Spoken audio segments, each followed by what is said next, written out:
Hey there, guys. It's André here with the episode 30, the 30th interview of the Impulsive Thinker Podcast. And my Lord, I never thought I would get here with having so much interest and a backlog of interviews and interest. So I thank you, the listener, for reaching my 30th interview episode. And today I have a good friend of mine, Fred Feistmann. Who's had several distinct waypoints on his life journey. It's always a great time to have a conversation with him. And like he always said, each stage didn't necessarily point to the next, which reveals Fred's broad-ranging interests and broad integrative thinking. And honestly, that's one of the main reasons I enjoy talking to Fred. And I'm actually starting to consider him a really good friend and pontificator. Not pontificator. Pensive person. No way is Fred pontificating. He spent a lot of time, which is very interesting, on horses as a working cowboy in some of British Columbia's largest ranches. I never thought British Columbia had horse ranches. He was a farrier, been involved in manufacturing businesses, on the shop floor, in the design room, and over the last couple decades as a wealth advisor to successful families. And my interest with Fred is about his curiosity about driven learning and his ability to collect. He also integrates very well and reframes ideas across a broad range of topics, and I get a lot of insight from him. Very qualitative questions, avid consumer of information experiences. And Fred, thank you very much for joining me on this iconic, episodic, great anniversary, I guess, episode 30. Thanks for joining us. Yeah, really glad to be here, Andre. And it's always fun to talk to you. And like you say, not too much pontification, but lots of creative thinking and then trying to figure out where rubber will hit the road. Yeah, I don't know where my head was going on with pontificating, but it's all good. The one thing I do want to mention before we get going here, Fred, is this episode has been brought to you by CADAC, the Center of ADHD Awareness Canada. And I really thank their support on being a sponsor for this podcast. And, it's a charity. And if you can please donate to them at www.cadac.ca, it would be greatly appreciated. Go ahead, Fred. We're here for a great conversation, and you had a bunch of questions. Yeah, perfect. One thing, though, I want to just protect BC, British Columbia's ranching industry a little bit. I did not work on a horse ranch. I worked on cattle ranch. We just chased the south end of northbound cattle on horse. So that's what I was trying to say, quite poorly. Yeah, and you did say cattle ranch, and I for some reason read as horse. So no problem. There we go. Us cowboys got to make sure we we're seen in the right light.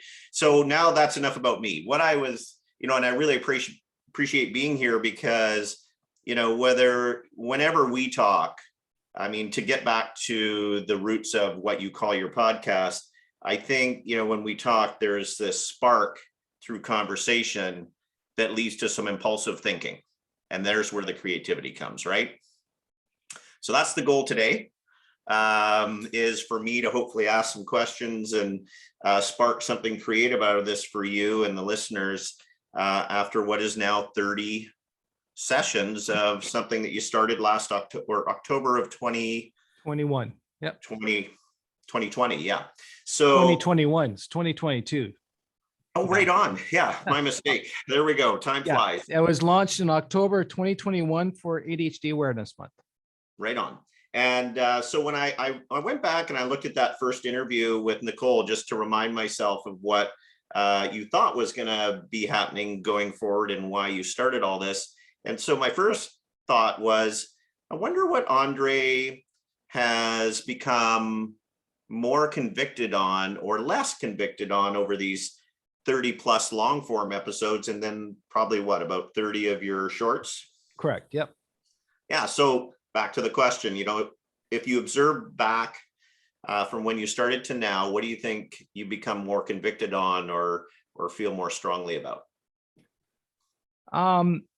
I think the biggest thing is still raising ADHD awareness in adults and entrepreneurs is still prime. and very important. And the other thing too that evolved as I had more conversations with people is also the importance of mental health with entrepreneurs, especially men. It's all taboo. We're supposed to be tough, we're not supposed to be emotional, but we all have ridiculous amount of unique stress as an entrepreneur that we need to be taking care of our mental health first before really anything else. And that was one of the evolutions I was kind of surprised at, but very important to talk and spread that awareness to other people. And still, I'm getting a lot of ADHD entrepreneurs. There's still not enough type of conversations like we're having about the high achieving, high successful ones, because we're all seen to be successful. ADHD is not a problem for you, and you should not be having challenges if you're this successful, which is not true. It's just one of those things that's hard to explain unless you know it and you live it. And I've got 5 people I know just because of the podcast are going for a diagnosis. And I know one person started an ADHD podcast in her field because of my podcast. So to me, I'm hitting the right nerve, I'm hitting the right market topic. And like we talk, Fred, as a lot of the interviews we had, it was a higher intellectual conversation about more self-awareness and self-actualization, which I think there's a lot of people out there that want that kind of conversation. And I still yet to find a podcast that does that. Interesting. So just to thread this out a little bit, and then I'll go back again to following the broader question is, you mentioned that there's 5 people going to get diagnosed, and then, so really you're inspiring people to go get checked out or to figure out themselves. I mean, what do you think? Have they told you, or do you have any thoughts on, what has inspired them to do that? I mean, I never realized the word inspire would be relevant to this, yet I think it's an adequate word. It's one of my limiting beliefs that I'm not very inspiring or people to see me as an inspiration to do things. But I guess, the way you said it's made me realize it might. But in the end, what I hear the majority of the time is you're speaking out loud and openly about vulnerable aspects of my undiagnosed time and during my life tempest when it was not fun to be around me, and when my symptoms took control and owned me, and they saw a reflection in them. So like a lot of people would say, oh you just described my day to day, or you've described my last 20 years. Or like I was having this conversation with another fellow ADHD entrepreneur, actually 2 of them, Jarrett Hennifer, that was on the show also, and Kelsey McCauley. I think he was interview number 1, the official episode number 2, give or take. But when you can talk to someone and you don't have to justify or explain your symptoms or why you're feeling this way, because we just get it. That's what I was hearing from a lot of people. I get it, I understand what you're saying, and we don't need to justify or explain the symptoms in scientific terms to justify or explain it. We just get it. And that's what I'm hearing, is that people just saying that I get it and I can explain it, that they understand. And if we get the help, we actually know what we're fighting. It's like Rick Green always said, ADHD for him for 50 years was an invisible opponent, always sucker punching him. You could never see who did it until we got the label. People call it a label. A label can either be positive or negative. It all depends on your interpretation. But once you get the diagnosis, you know what you're fighting, life gets a lot simpler. So a question popped into my mind. How many of those 5 people saw themselves in your story, and all of a sudden the light bulb went on that, oh, this is why or what is happening to me, versus they kind of knew it, but you were the impetus to go do something about it? Which way do you think all it was? 5? Yeah, I think a few of them were thinking about it for a while. Like for me, I had it on my radar for a while, but I always talked my way out of it. For me, it was too simple of an explanation to explain my whole life, the challenges I had. So, and when I was talking to Mark Fujiwara about mental health in men and entrepreneurs, there was a 2 episode with Mark. Once someone else openly discusses it, people are now saying, hey, I can relate to that. And since you talked about it, now I'm more willing to talk about it. Courage and confidence to come forward versus a revelation of this is why I am. Correct. And I had one young lady, she was saying, I'm going for my diagnosis because of what you shared in a breakout session, one of my workshops that I was getting, one of my entrepreneurial workshops. And since I talked so openly about it and was not ashamed about it, she's chasing that diagnosis. And if it's not that diagnosis, it could be something else, but at least people can get a comprehension, understanding of what's going on. And then it just helps the mental health, your brain's at ease. And I've always fought for the right to be unique since I was born. And I want that ability for everyone to say, I'm unique. I understand my uniqueness. This is the way I am. And this is how I want to work. But having that awareness, you can correct the negatives and and then correct the negatives so you can be more on the positive of the condition or anything, any uniqueness that someone has. It's going to you'll rub off someone that's different from you differently. I don't know if that's making sense, but as long as you understand who you are, what you do best, you can move forward, and accept yourself is the big one. Clarity of all that makes sense. And then you can actually structure and strategize your way on how to do things and how to best deal with stuff.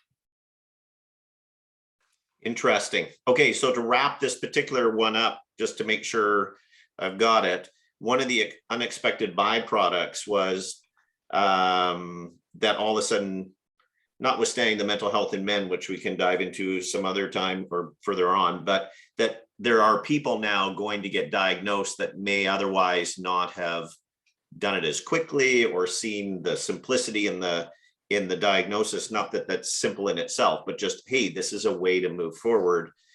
That is, you have motivated people, if you don't like the word inspiration, motivated people to take the next step, to do something about what they've always inherently known.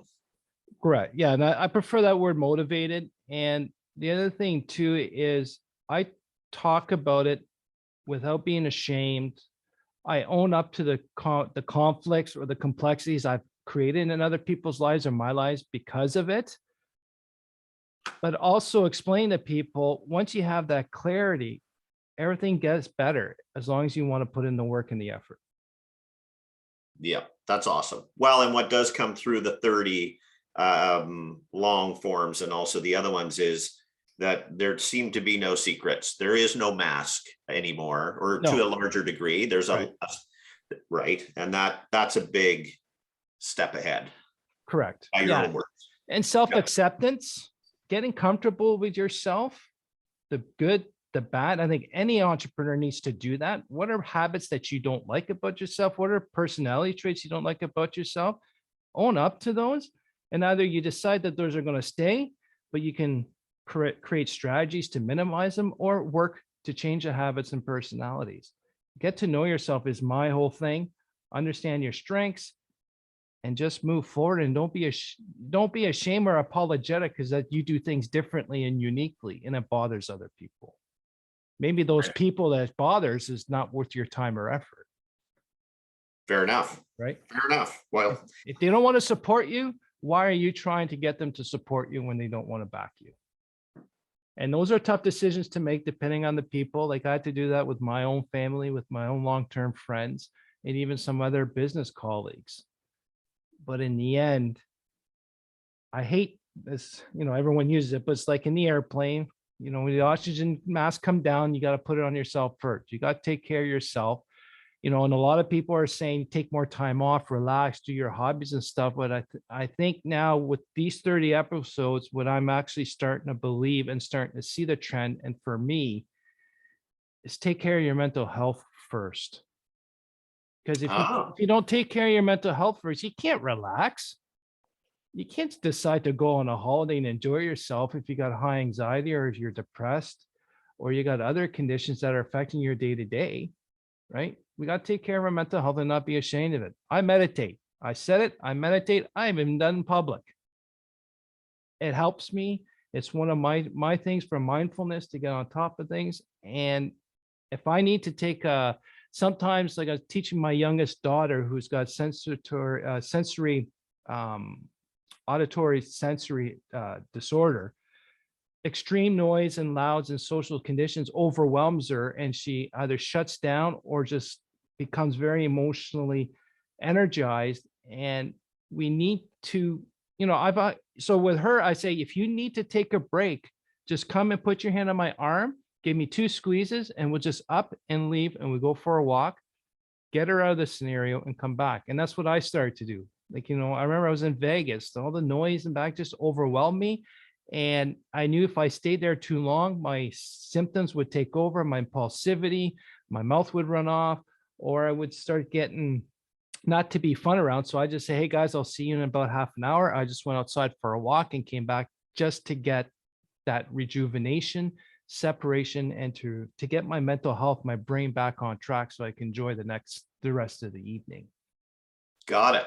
So really what's come out of all of this is take care of your mental health, find some, tips and tricks or processes to help with that. Well, it's, with our background with Colby, Fred, mental energy to me is very key. And I like, for the cognitive aspect of Colby, you've heard us talk about this before. It's how you do things. And if you only have so much mental energy to do something. And when you burn off those energies, then you get into fatigue and ineffectiveness. You can't do your job properly. When Kathy was teaching us that one retreat, that stuck with me, and I didn't understand why until I got my diagnosis. I researched the hell of ADHD. And now what I'm actually doing is part of mental health, I think, is also how to maintain and protect your mental energy throughout the day. 100%. So, if it's a sensory overload, my mental energy gets burned out quicker. So I go out to rejuvenate, get away from the noise and come back. Or that's why I got a lot of routines and habits. So I have less thinking to do so I can maintain my decision-making mental energy for later on in the day when it's actually required, rather than burn them all out in the morning. Yeah, it's so cool. I think we could do a whole conversation around energy. So, but before we do that, or instead of going down that track, I want to disrupt your thinking again and go totally opposite and see what happens. Well, nuts. Okay, so I asked you what you became more convicted on through the process, or what an unexpected byproduct was, and we got something really interesting on that and a few more threads. Let's go back to episode 0 before you even contemplated and started, and then fast forward to now. And what did you think was important that you wanted to bring across, or that you wanted to express, that now seems less?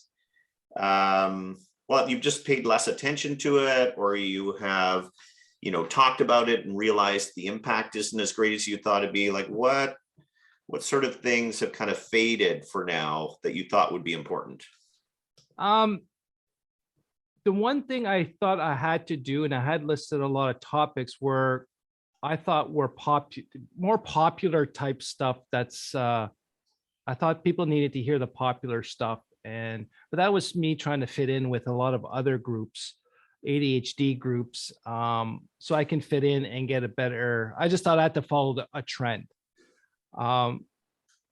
Now, as I was getting more conversations, and I attended some conferences. Actually, this is the one conference of 2E adults, twice exceptional. So you're identified gifted and you have a learning disability or autism or ADHD. So in my case, I'm 3E, 3 times exceptional. But anyways, one Femke Holivinga was on there talking, and listen to her presentation, and she's just used the term bore out versus burnout, and that just clicked me. So I listened to her presentation twice because I was able to get it recorded. And I reached out to her. I said, I think this is a very important topic for entrepreneurs, especially with ADHD. For me, I always got bored before I burnt out. And then when she came back and say, for sure, then I started looking. I said, you know what? I'm just going to go for topics and conversations that I'm interested in, where I can learn more. And I just go back to grade 9 with this scenario where, I started grade 9, a brand new school. I knew no one, and I kind of hung out with the cool crowd. And then a few weeks later, there's one guy I was starting to really get good chummy with, and the lead pack, alpha male turned around and said, "Hey, you punch me in the face if you want to be in this crowd." So the guy turned around and cracked me in the face. I got up. I says, this is worthless. I'm being someone I'm not. I'm just going to be who I am. If you want to follow, follow. If you don't, I don't care anymore. So then I started getting more friends because now it's just more myself. And I think after that discussion with Femke was, I'm just going to do what I want to do. And if you want to follow, and if you want to learn with me, join me. And if you don't want to, I get that, because that's not your style. So I'm chasing conversations I want to. I think that's beneficial to me, to the entrepreneur. And I like to tie in the ADHD aspect of it. And you know what, now that I just said that, Fred, at the beginning, I thought I had to always make it about ADHD. But with time, and with Julia Waller, who we talked about the unique ability and also parenting and entrepreneurship, I got to realize and observe, with her guidance, of course, that part of my unique ability is to be able to listen to a concept or a conversation, take out nuggets, reform it or reframe it that's applicable to the ADHDer. And so I think that more from concentrating on making ADHD versus let's have a conversation. How does this apply to our day-to-day as an ADHD entrepreneur, and learn something about our business, personal, and more about our brains. So you went in looking to do what was popular, perhaps, or wondering what might be popular to do, and you ended up going back to your basic tenet, which is why people are motivated to go do what they do after they listen to you, which is just be yourself. Be yourself and hope you learn something that's actionable. Got it. Well, and not that I could ever be 100% certain that I am not ADHD, but I don't think I am. I listen to your podcast with great interest because there's always learnings in it for me, because being your best self and managing your energy is something that anybody that wants to be high achieving and present. Yes, that's a good word. Yeah. Well, when you were talking a little bit about meditation and your daughter, being able to go and touch your arm, to me, that's all about, hey, I realize I'm not becoming present. I'm getting anxious. So I got to get back to center. And then, anyway, back onto, so I think that's interesting. And so, okay, if you were to think of the next, to go back, I've had a lot of people who are non-ADHD are listening to regularly, like yourself, and they keep telling me it's because they learned something new about either a spouse, a coworker, or the clients that they coach. So that was a nice strategic byproduct, that it's also informing the non-ADHDer, which was also part of my goal, is to be able to educate everyone to get along and just accept each other's uniqueness. Well, and to your point with family in particular, them understanding somebody who has ADHD that's in their orbit or in their family is equally as important as that person who has ADHD to come to terms with it. Agreed. And the other thing too is I want to teach my kids it's okay to be unique and be different, and it's okay to make mistakes and to learn from it.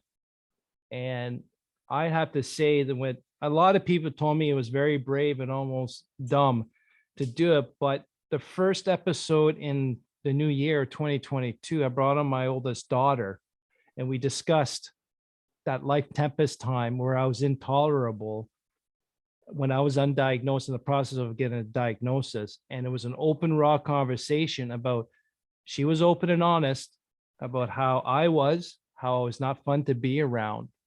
And I didn't realize certain aspects of it. I learned a lot in that episode. And at the same time, she learned about on my side of the story. There's two sides to every story. And that's the one thing that she took away from it. And those are the types of conversation I think is not out there, that needs to be spoken. I want to bring my engineering manager on during that time, just to have the conversation so people can understand it, see it, and reflect. That's it. I think it's simple enough. Well, and there was another theme that's run through the 30 that I found, but perhaps given the time we should, and it relates to kids and family, but that might be another one as well. So I love that podcast, by the way. That I believe that's one I emailed you with right away and said that. Yeah.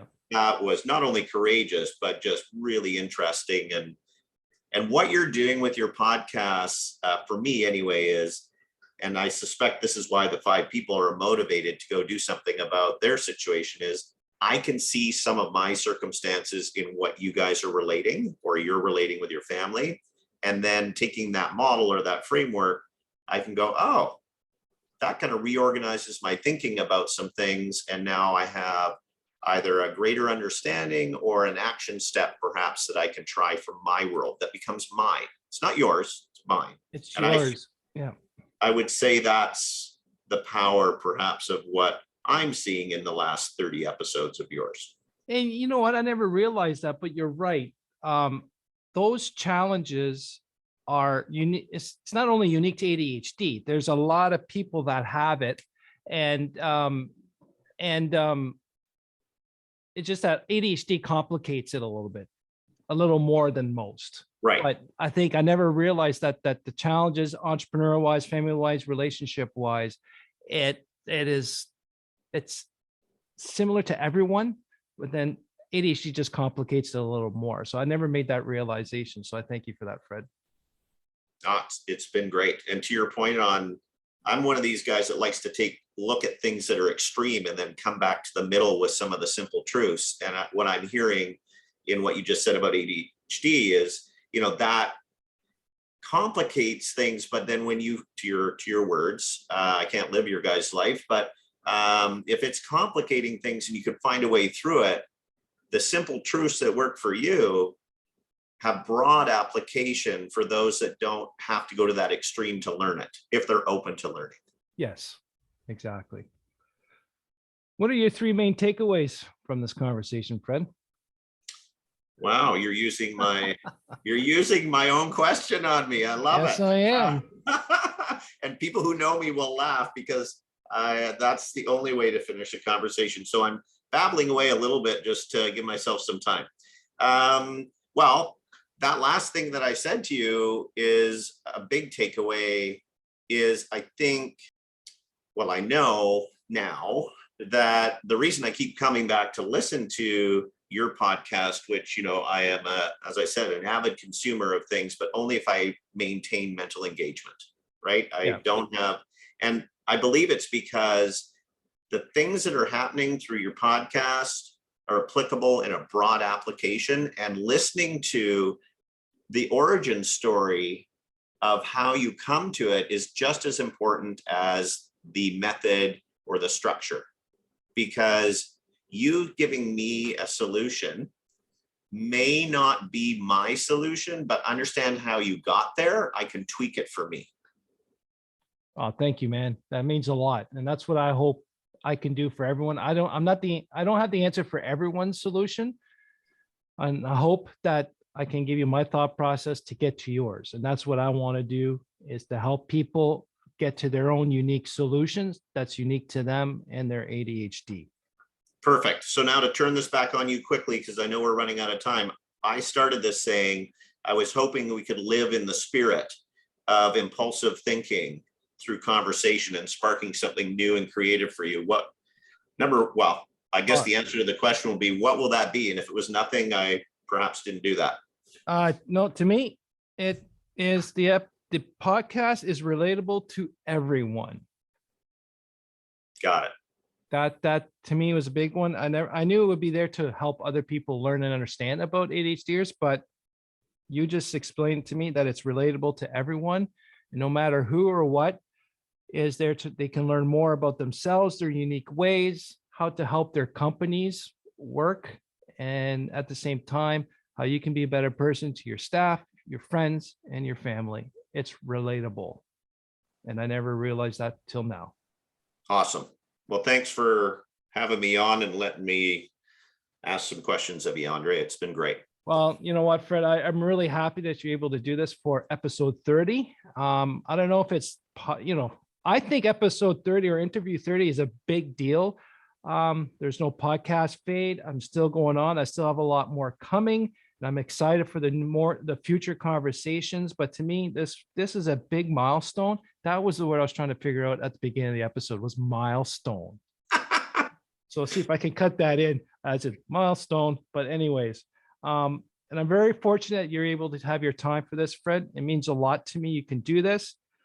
And to you, the listener, thanks for listening. Thank you for keeping me on this, giving me the motivation to come out with more and approaching more people for interesting intellectual conversation, so we all can learn more about ourselves, improve the lives around us, and just enjoy life more. If what you heard is beneficial to someone, please share this episode. At least 2 or 3 friends is all I ask. If you could also give me a rating and some comments where you get your podcast, be greatly appreciated. Let me know what topics you'd like to hear in the future. You can email me at questions@theimpulsivethinker.com or at the website. Thanks again, friend. I appreciate your time. Always. Time goes by fast, which means it's great. Yes. And you, the listener, bottom of my heart, thank you for listening. And I appreciate you keeping listening. And we'll talk to you soon. Take care.